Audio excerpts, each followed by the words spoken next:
Hello and welcome back to this damnful idealistic crusade. In this video I'll be talking about book 23 in the iconic canon Hardy Boys series, The Melted Coins, with its original text being released in 1944 and being ghostwritten by series primary writer and creator Leslie McFarlane, who wrote the majority of the first 30 books, and then the revised text, which was a much later revised text, as it was released in 1970 and ghostwritten by Andrew Svensson. Now, for anyone who isn't familiar with the revision process that the original text of the Hardy Boys and Nancy Drew series underwent by the Stratemeyer Syndicate, or anyone who hasn't seen one of these videos in this series that I do. In 1959, it was decided by the Stratemeyer Syndicate, who created the concept and did the packaging and hired the ghostwriters and basically oversaw these classic series amongst all the other various series they did over the years.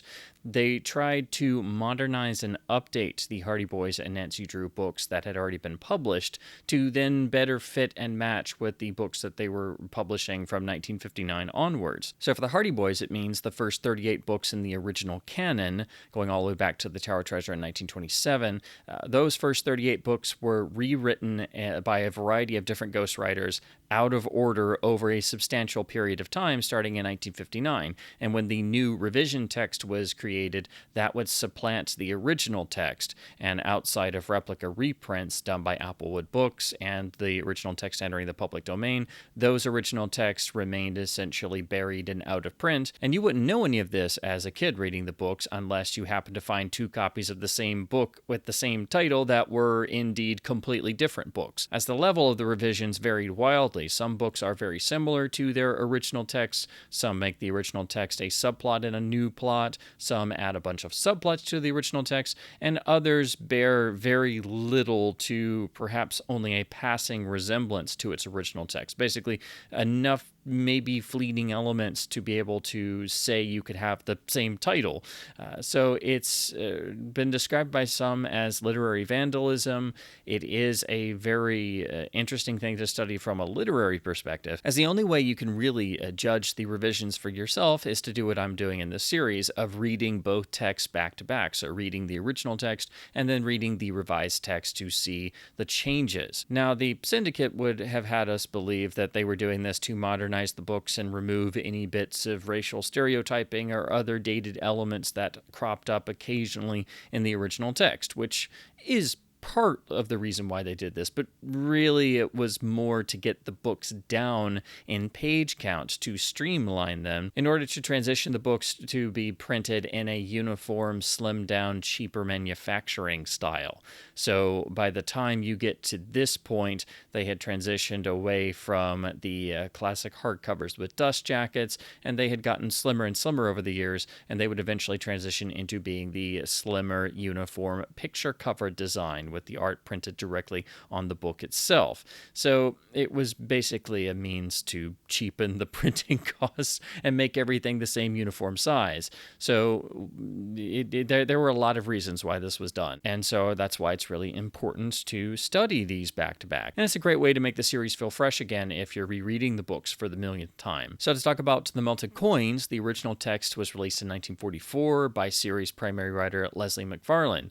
It has all of his classic sense of world building and humor and texture, but like McFarlane writing the last book, The Flickering Torch Mystery, that can't make up for the books feeling like they're at a sort of transition point and the plot being inconsistent. Except here in The Melted Coins, the plot is the major problem, because this has probably the most silly, odd, inconsistent plot in the entire series outside of the crazy insanity that goes on in The Disappearing Floor, which is the wildest of the John Button era of the books, which is where they basically sort of went off the rails.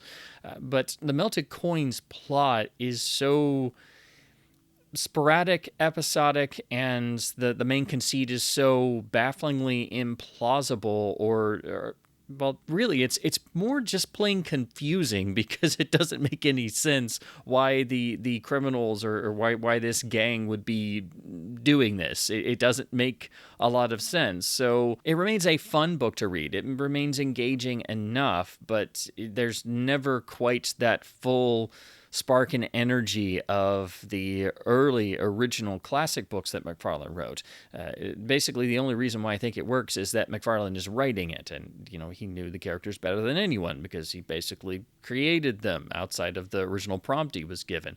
So you've got all the classical elements that you expect from a Leslie McFarlane written Hardy Boys book, but everything else doesn't really work. So the plot conceit is that the boys are dealing with a gang of counterfeiters who steal valuable rare coins and coin collections from coin collectors. And so instead of trying to then sell these historical coins on the black market for their full value, they instead melt them down and recast them into counterfeit modern coins, which are worth far less than these priceless historical coins that they stole. You see the problem with this logic? And this only emerges after a significant portion of the book is already over. So don't go to this book looking for the plot to make sense. Again, it's also very episodic. So things don't quite add up until at least halfway into the book. And even then, certain elements in the subplot does feel kind of almost random in a way. It's eventually tied together at the end after a flurry of events in the climax, but this is one of the books in the series where it's really the strength of the writing and the stuff that happens around the plot, the bits of character, the bits of humor layered in, the bits of world building and texture. That's what makes it work. That's what makes it an enjoyable reading experience, because things happen in this book that just kind of make you scratch your head. The book opens with the boys randomly reading a book on Mexican history and then being informed by Chief Colleague, the chief of police, that a Spanish man was attacked for some reason, robbed, and then is in the hospital seemingly with amnesia. But he was muttering the name of Fenton Hardy, their world-famous private detective father. So they can only assume that he was on the way to their house to consult with their father on a case. This sets up a subplot that will run through the book that never quite gets fully developed. It's also interesting to note that here, for the first time in the original text, the chief of police, Chief Colleague, is actually treating Frank and Joe Hardy as kind of more acting detectives, treating them with some level of respect. There's not the sense that we got in the past books of the Bayport police force either being kind of like country bumpkins in a way, or being outsmarted, or also being not the greatest of detectives and not treating the boys with any respect. So it's interesting to see for the first time here, there's that sense we get in all the revised text of, the Hardy Boys kind of act like deputies themselves, and they're always in the police station, and they're always talking with the chief of the police force on the phone. So it's interesting to note that here, for the first time, we get that little sense that the police force and our teenage detective heroes are sort of on equal footing in terms of how the boys are seen by the local police. The boys then have to go pick up their peppery and bit of a terror Aunt Gertrude from the train station and are late, so they get a terrible tongue lashing, which is done in the typical McFarlane style of humor. And if you've ever had a difficult relative, then all of this hits home very well. But we get introduced to the theme of counterfeit money because Gertrude believes she's been passed counterfeit money and doesn't explain how she knows this. She just knows it. And this becomes another recurring sort of subplot through the book, that somehow Gertrude knows things about money, and how she would, nobody really knows.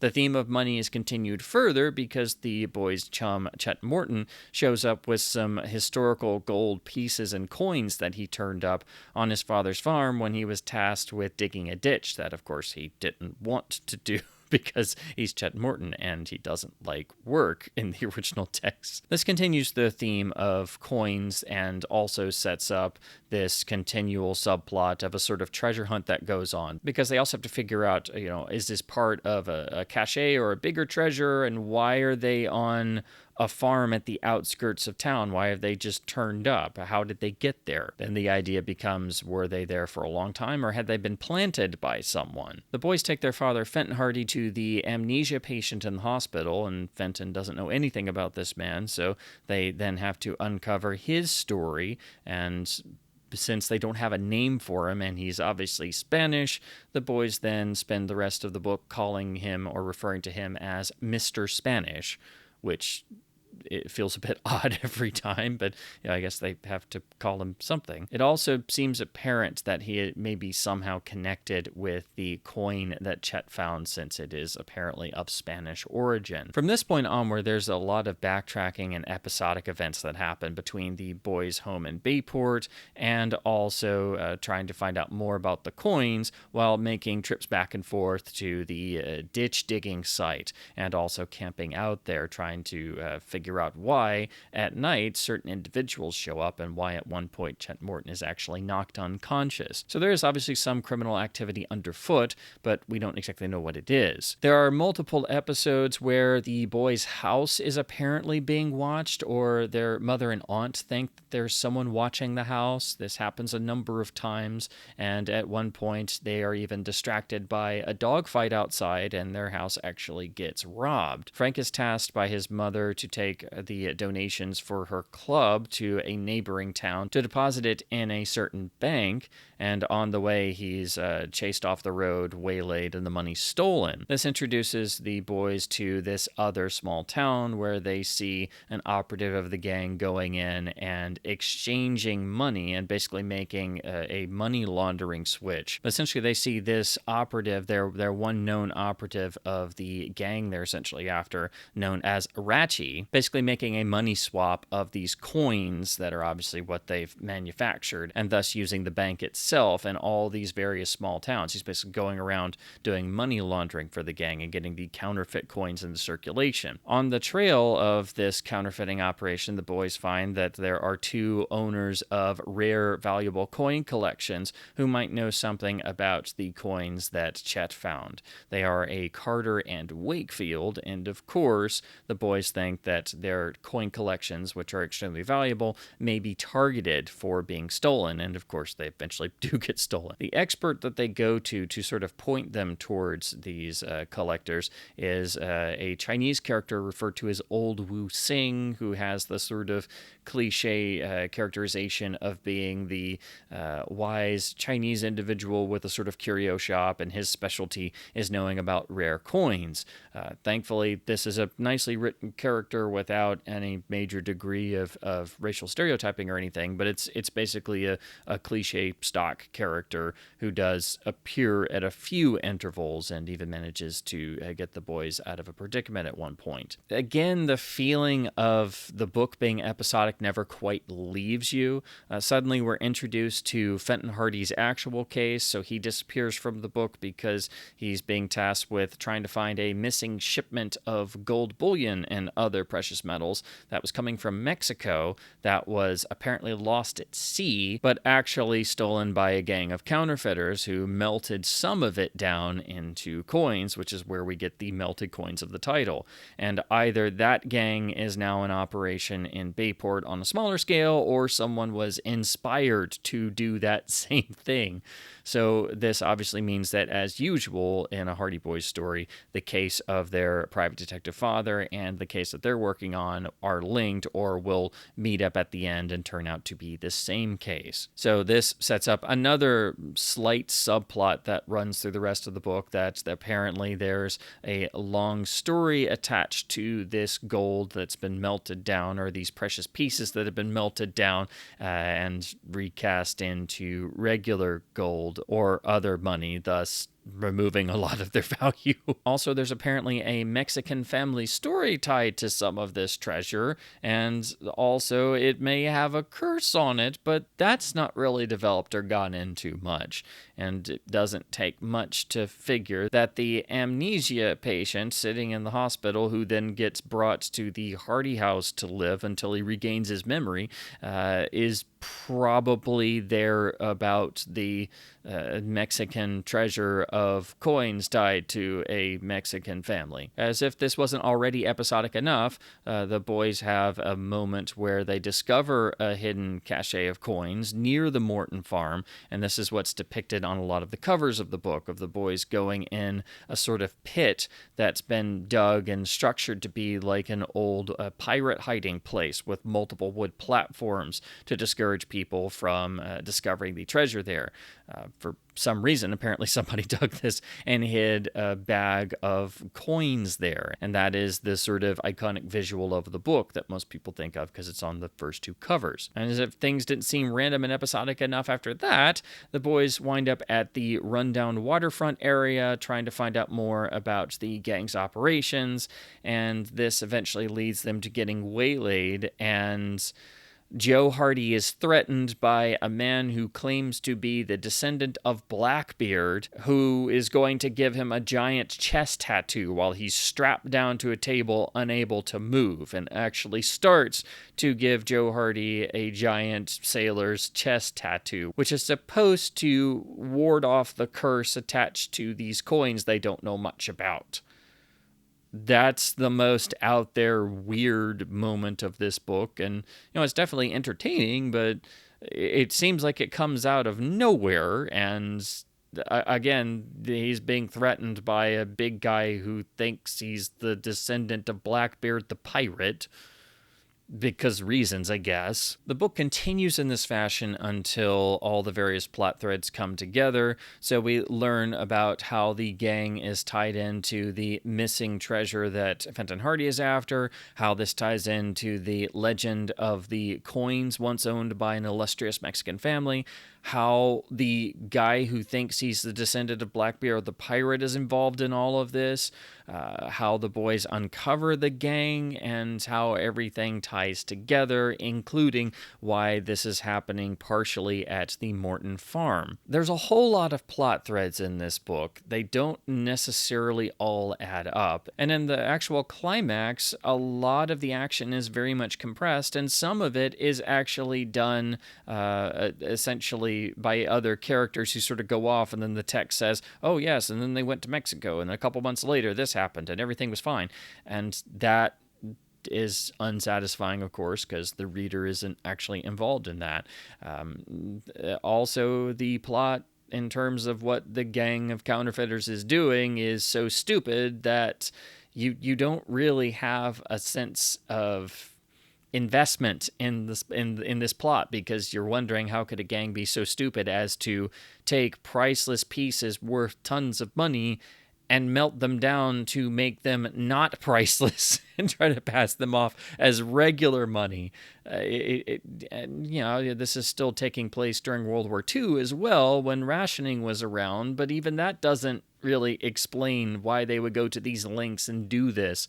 And this is also apparently a side gang or another gang splintered off of this other gang who did it on a much bigger scale that Fenton Hardy is after, and that doesn't really make sense or feel like it gels. So the two halves of the case essentially don't feel like they're fully linked in the typical way the series books do. There's also a number of echoes that feel like past books, having a person they've got in their house who's tied to the actual case, plus the occasional Chinese character and the scenes that take place at the waterfront.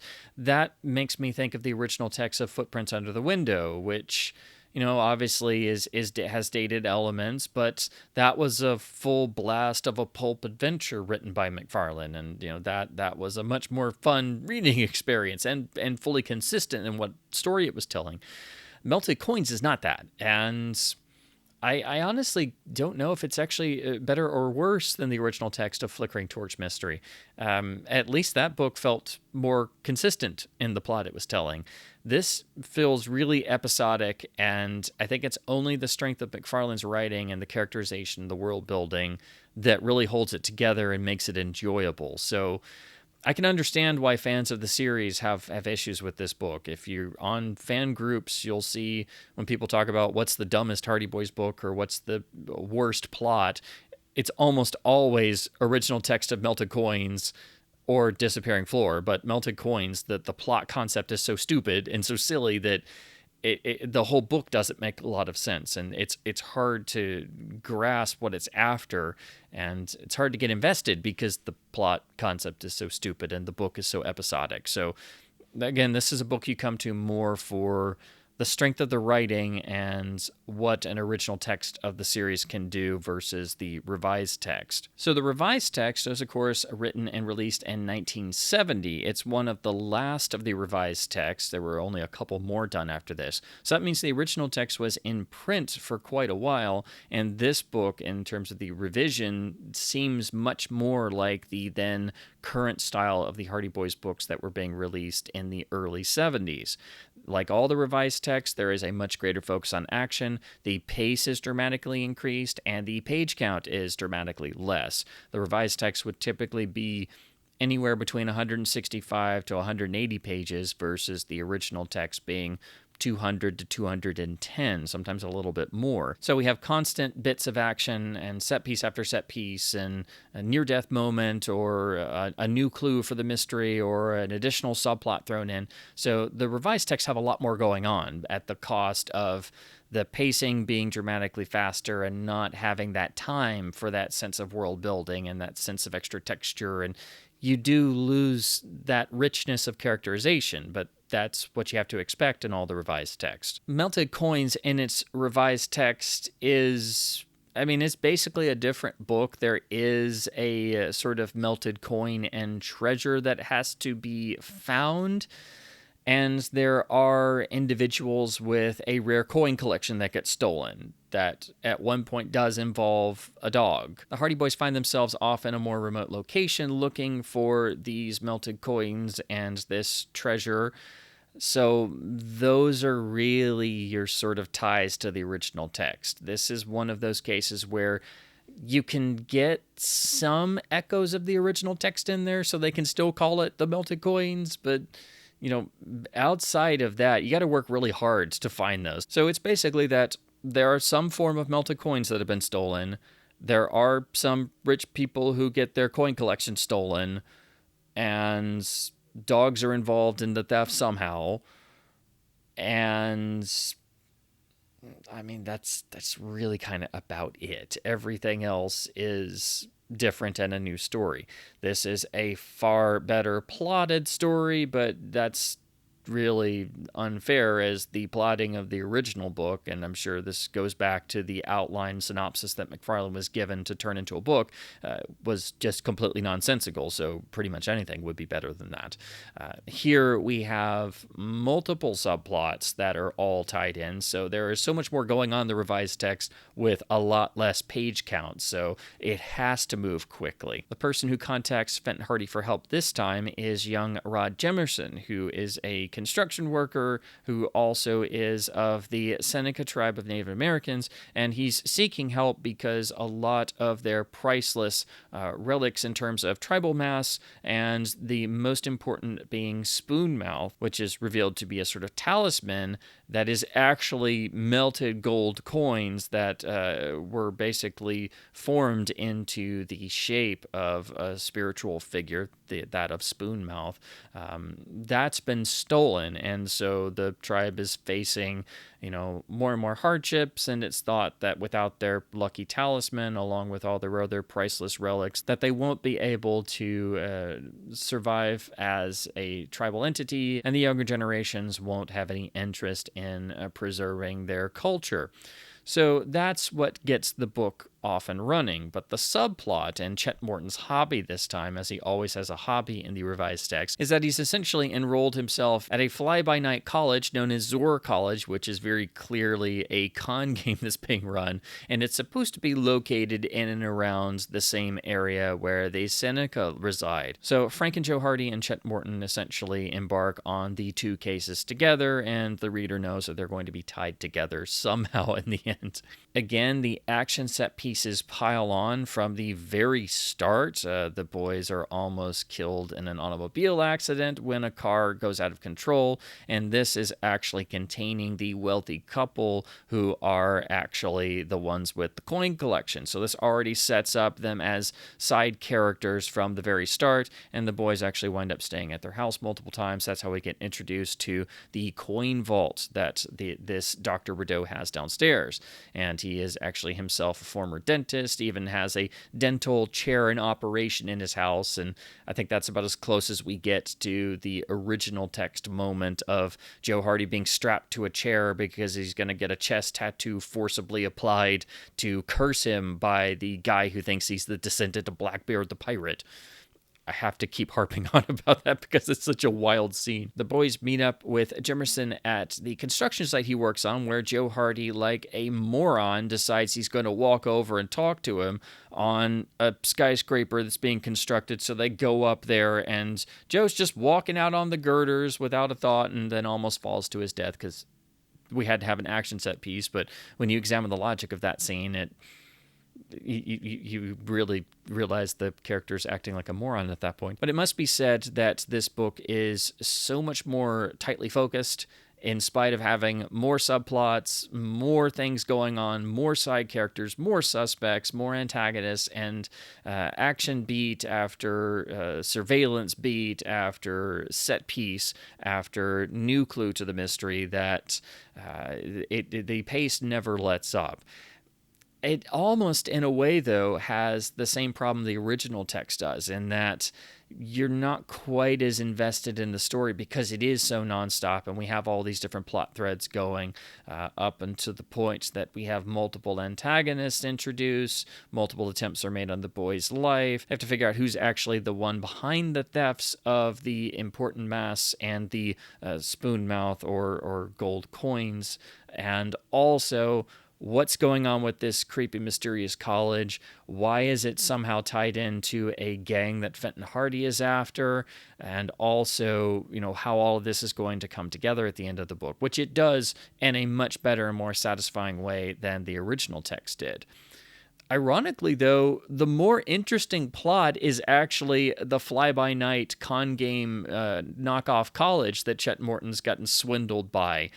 That has the humor, that has the more interesting elements and more interesting set pieces tied to it, such as Chet Morton going into what is actually revealed to be a fake office and being assured that, oh, yes, this is the doctor of the college. Then the boys go in there and the receptionist acts like she's never heard of the college, and it's essentially a setup.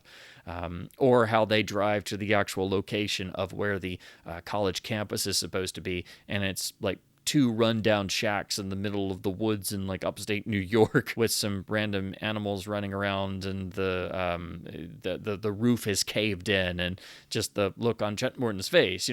All that stuff is more entertaining than what's supposed to be the main plot.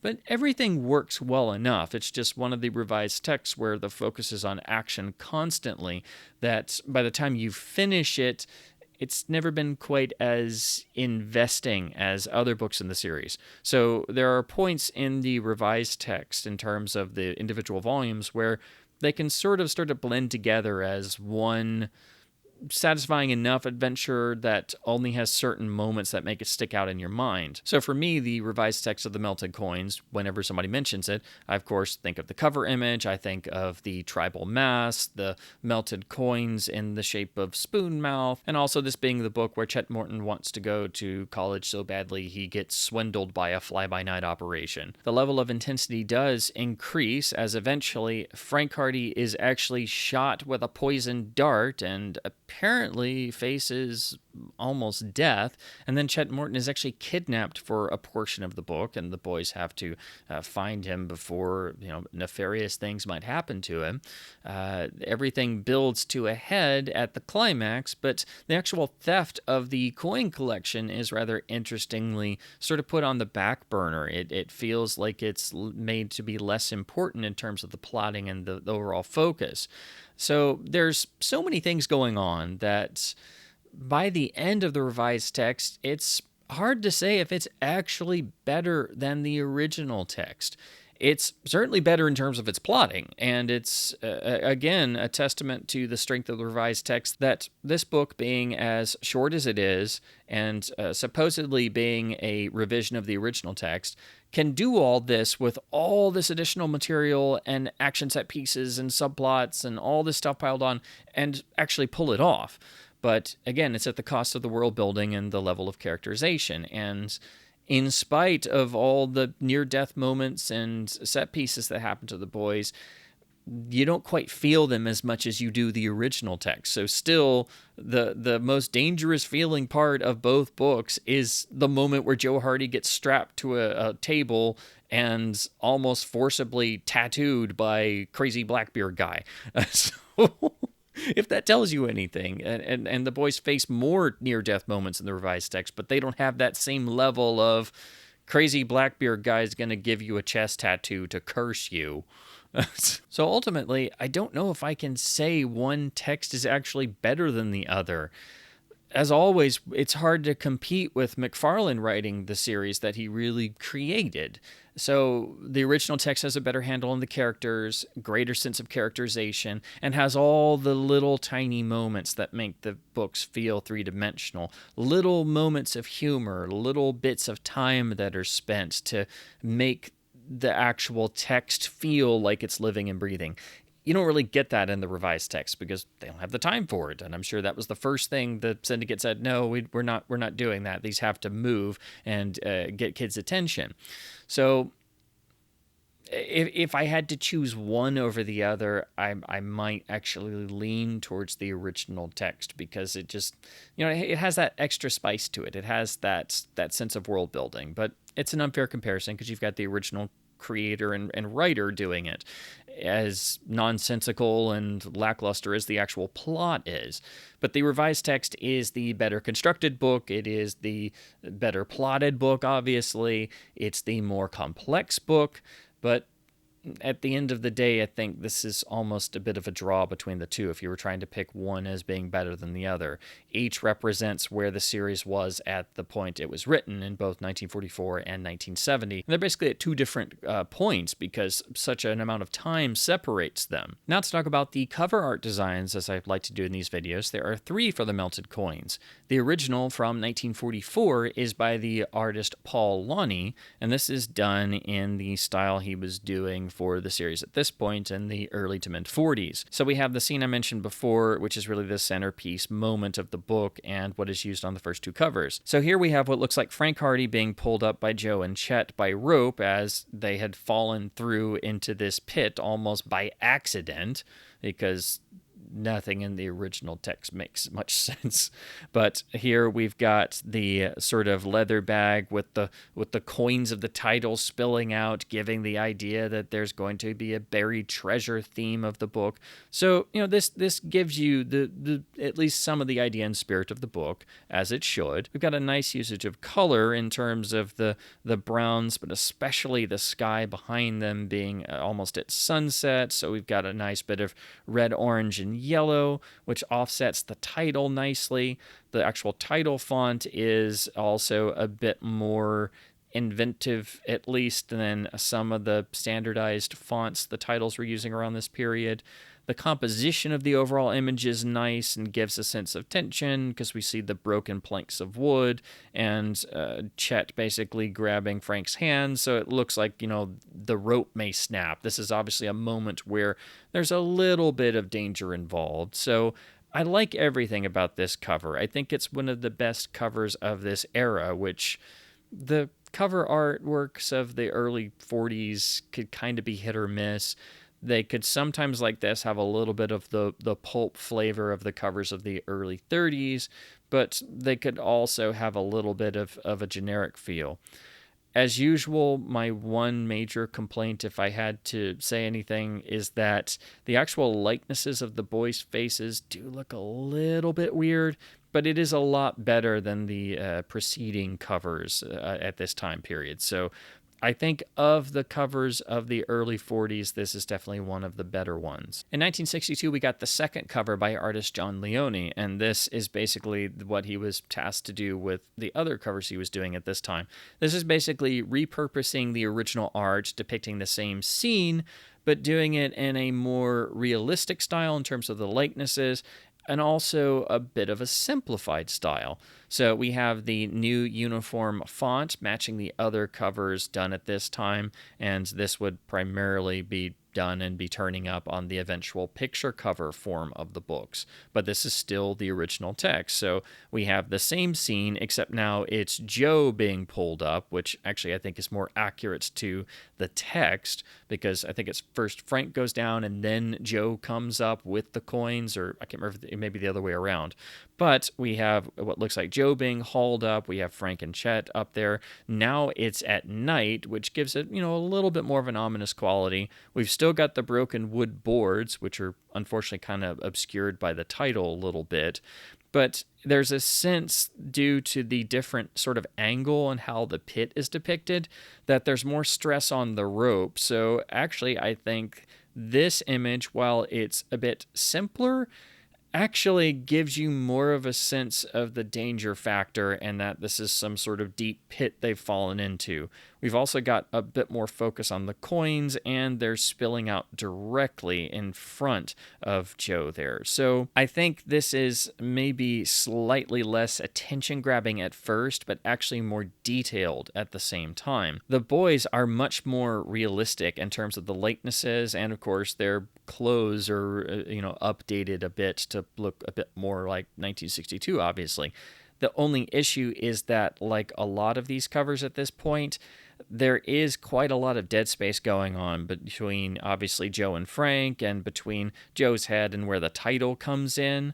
So it's almost like it just needed a little bit of finessing so that it didn't feel like there was so much focus given on the sort of earth on the side walls of the pit, but also this is just due to the sort of angle and how they've gotten it. So I think this is better in a lot of aspects than the original cover, but it's also less pulpy and less immediately attention-grabbing. So it's basically a great one of these interim covers. Then in 1970, we of course get the Rudy Nappy cover for the revised text. This is done in his style of the time, where we have a large focus on a central item or image associated to the plot of the book. So here it's one of the masks that the boys are trying to find, and this is actually one of the ones that is used to frighten Chet Morton at one point. This creepy-looking mask with this long hair now being made to be giant and essentially looking like it's looming over the Hardy Boys. And we have the nice bit of Joe holding the melted coins in his hand, and they have a sort of eerie glow to them, which goes nicely with the sort of green background that we realize blends into the forest setting, which is where most of the book takes place. So this has that immediate attention-grabbing factor with the bold background color, except now it's green. Other covers of this point that Nappy would do would be yellow or blue or purple. Sometimes he would do greens. And this one, the green is a bit more subdued. So I really like how this cover is done. The only thing is that the Melted Coins title looks a little bit generic because it's in all black and it's just right there at the top, but that was the style of the books at this point. This perfectly represents the revised text, and it has that nice, striking, slight eerie quality to it. And, you see this cover as a kid and you want to read it because, it's got a giant creepy looking mask on it and what looks like, a buried treasure that also has a sort of eerie glow. It's got the wonderful usage of color. The boys themselves look like they're maybe a little bit spooked. So it's got that attention-grabbing factor. A kid sees this book, and a kid wants to read this book because you see this cover and you just want to read it. So I think this is another classic Rudy Nappy cover in his style at this time. But of course, it's for the revised text, as it has nothing to do with the original text. Now for editions in my own collection, I just have two. So my copy of the original text is an original cover in the yellow spine era. So as you can see, the color saturation level on this is really deep. So it looks much better on a vintage copy when you have it in your hands versus just seeing an image online. And of course, the printing quality can vary. This does have some wear, but otherwise the art is preserved quite nicely. And then, of course, we have the classic yellow spine. The rear is advertising the Tom Swift Jr. series. Of course, have the classic brown and white end papers of this period, and the book list goes to Mystery of Devil's Paw, which would date this printing to right at about 1959 when the revisions started. Underneath the jacket, we have the classic tweed with the iconic logo on the actual boards of the book. Course, with the spine. The front piece artwork, of course, has to do with crazy Blackbeard guy because at first they are basically tricked into visiting his tattoo parlor while touring the rundown waterfront area. I do wish, though, they had gone ahead and done the standout moment of one of the boys almost getting forcibly chest tattooed with a curse tattoo by crazy Blackbeard guy. So here's the original 1944 copyright, and of course page 1, which has the font and classic layout of the original text. This is my childhood copy of the revised text. So this is, of course, the uniform flashlight design where all the spines are the same and all the rear covers are identical. As you can see, this has the artwork nicely represented. The color is well done, the level of detail is well done, and there's no major cropping issues, as the flashlights could vary wildly in terms of how well they reproduce the original artwork. Here's the front piece art where Joe Hardy just decided, oh, I can walk across the girder of a skyscraper under construction, it'll be fine. It was not fine. Here is the updated copyright information and chapter list, and this is a printing from 2000. Now, typically when you get the flashlight editions, you want to search for copies made before 2005. Usually the late 90s, early 2000s era of the printings is usually where they were done with a higher level of quality in terms of the art reproduction and the binding and things. So if you look at a bunch of flashlights, I think you can start to tell there's a difference between when they were printed with more detail and care put in versus the more modern printing runs where they just seem a little bit more lackluster. But again, you'd only be able to know that if you put, say, a 2005 or 2007 printing next to this one from the year 2000. So here we have the first of the iconic revised text internal illustrations. This is where the boys are almost killed by an oncoming car that's been sabotaged. Here is the great moment when the boys actually find the rundown shack with a blackboard that's supposed to be Zor College. And so Frank jokingly says the professor is the bird resident inside. Here's a moment where the boys are going to eavesdrop on a secretive conversation going on in a house. And as you can see, the likenesses of the boys is more realistic and also what you would expect from the 1970s era, because this is really how they were drawn in a lot of the 70s illustrations. There's a really creepy moment where the boys come across a tree where a creepy likeness of Frank's face has been carved into it, which is obviously a warning to the boys, as they've seen one of their suspects always carving new masks out of trees. Then here is the moment where they discover the hidden pit area falling through rotten floorboards, except now it's in an old barn instead of just sort of out by the side of the road. So those are the two texts of Book 23, The Melted Coins. Each is representative of where the series was at in both 1944 and 1970.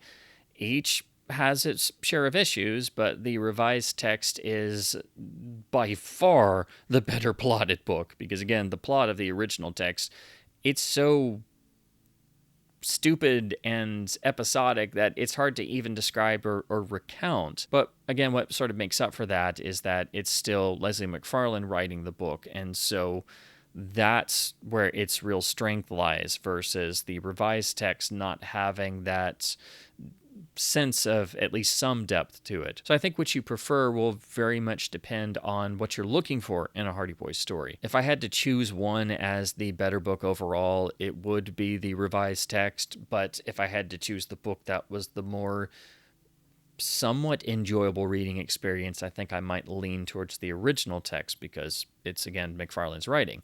But this is a good example of what you can try and do with an admittedly crazy plot of the original text in terms of then transforming it into a then modernized 1970 revised text and really piling on the action set pieces. Again, in the revised text, the boys really go through a lot more. They almost get killed. Frank Hardy almost gets knocked off in Niagara Falls when still recovering from almost being killed by a poison dart. So, they really pile on the action in the revised text. But the original text does have that sparkle to it and does have those extra moments of humor and the deeper characterizations, even if the plot is stupid.